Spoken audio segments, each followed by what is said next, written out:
you know, for our amateurs at home, you know, they are obviously not particularly time rich, you know, so they don't get to hit tons of balls, and having loads of technical thoughts makes it a very hard to-do list, doesn't it? So what would be sort of your advice, or what things have you learned that you think you could pass on to our viewers that would help them with, let's say, more consistency, or tips to be able to execute a bit better on the golf course?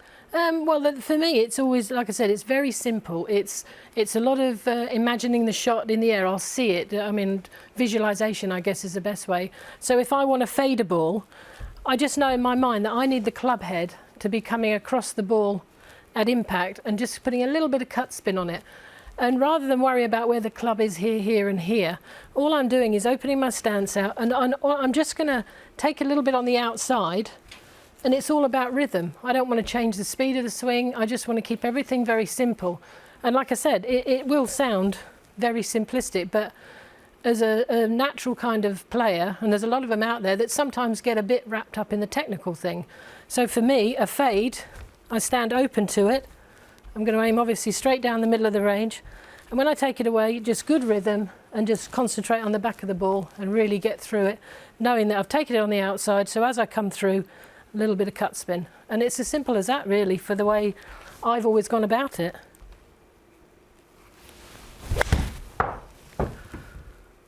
And I just know by, I guess the more Tony and I hit so many shots when we were growing up really, and it would be 5 pence on this shot, can you hit a draw? And that's how you learn, I think, and it's nice as a youngster to get out there and just learn the way I did, I think, without, I know technical stuff is very important, but for some players it's hard to compute that. Yeah, or at least it's what gives you the feedback, and what gives you the ability to improve yourself. You know, so we have now got video cameras. We've got every single way capture anything, TrackMans, all of these sorts of things. So there's a massive amount of data. However, a lot of tour players are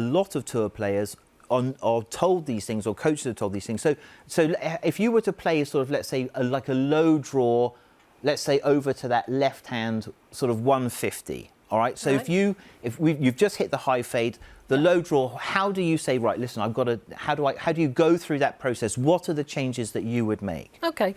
Well, basically, I'll think, you'll see the shot. There might be a tree you've got to just draw one round.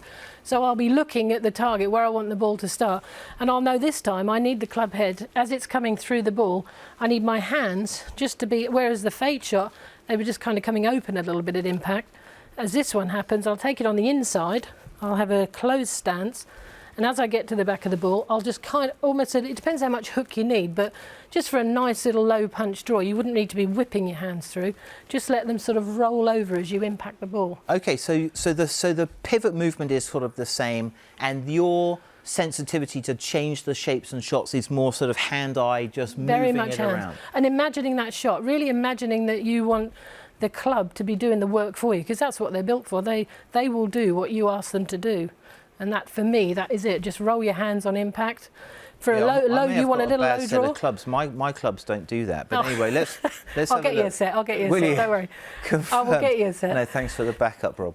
But this one, back of the stance a bit, because you want the low draw rather than the high. If it was a high draw, we'd have it off the front of the stance. But a little bit in the back of the stance. Right. And again, I'm going to follow the line of my feet. And I'm not going to try and hit it too hard.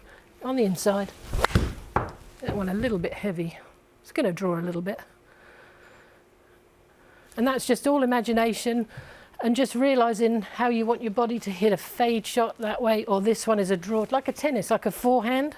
Yeah, tennis. So you're letting those forearms kind of rotate through the ball. Or you're letting them sort of hold out and work through. So like when you were talking to your caddy and you're working yourself around a new golf course, are you shaping a lot of shots? Are you shaping the majority of shots? Did you have sort of like a stock shot? Or were you just always reacting to the hole? Well, I have to shape a lot of shots because I don't hit many fairways, so that's where all these shots come into play. But when you're hitting nice shots down the fairway, if it's a dog leg, a little left to right, then you should try and hit a fade. But most players have a stock shot, and mine is the fade. There are holes I stand up nowadays and think I should hit a draw here, but I stick to what I know is probably going to work 9 times out of 10. So get a stock shot that works for you, and then adapt around it. Okay, and so how about the straight shot? Or the hardest shot in golf. Well, there you go. It's to me now, it's all square. Immediately you say straight, I think a straight shot, I square everything up. I mean, this time I'm going to take it back dead straight, go through the ball dead straight, and just try and keep my hands very neutral. So always the same engine. So chest, body movement, weight shift, always the same. Just working hands and face through the ball to create the different shapes. Yeah, as close as you can. So that is pure Sevi, isn't it? Just adapt and feel, and like get in there and it just feel it. And there's, like I said, the straight one's the hardest one because I've actually got to try and have a really pure swing here. So dead square. Probably hit this one a little bit harder. It came out pretty well. Stay straight. There you go. Look at that. Up and down the line. Yeah. But that's all. That one is square away, square through the ball.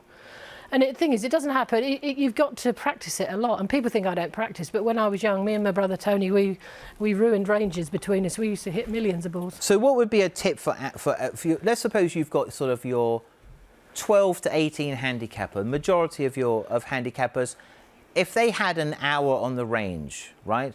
What should they do according to you to be able to sort of start to grow some of these skills? Well, like I said, it's almost like a machine. Line up 4 or 5 balls. I used to do that. I still do it a lot.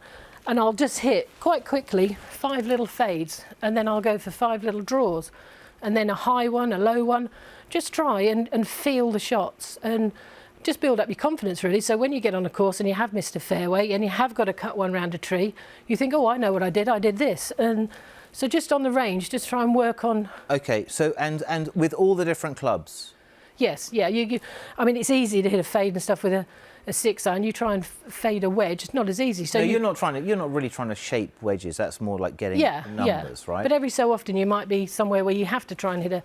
But yeah, go through the bag. Don't just get stuck on a 6-iron or an 8-iron because it's your favourite club. Use the clubs that you don't like before the ones you do like. Okay, and then for the driver, very similar. I mean, how many times would you go around and go, right, I'll hit a really low hard draw here? Or is that hardly ever coming out? I don't really hit that shot. I would tee it up a bit higher if I wanted a bit more distance, and I would try and hit the square shot rather than the draw, because when I tend to hit a draw, it can turn into a hook. I always say I get on a par 5, I get overexcited, oh, I'm going to hit a big one here, and I'm in the left-hand trees. So I try to steer away from that now. Okay, so fantastic knowledge. I mean, I think it's the sort of the opposite way, Robert, of modern coaching, isn't it? This is like see the ball, hit the shape you want. Whereas before it's like, here are the 39 steps to perfect golf. Laura's a field player, but in what she said, I mean, there is thinking going on there. She's trial and error. She's letting the shape of the shot determine what she does with the swing. Absolutely get it. But people that have watched you play tournaments for years, Laura, I want you to answer the question that they're probably thinking.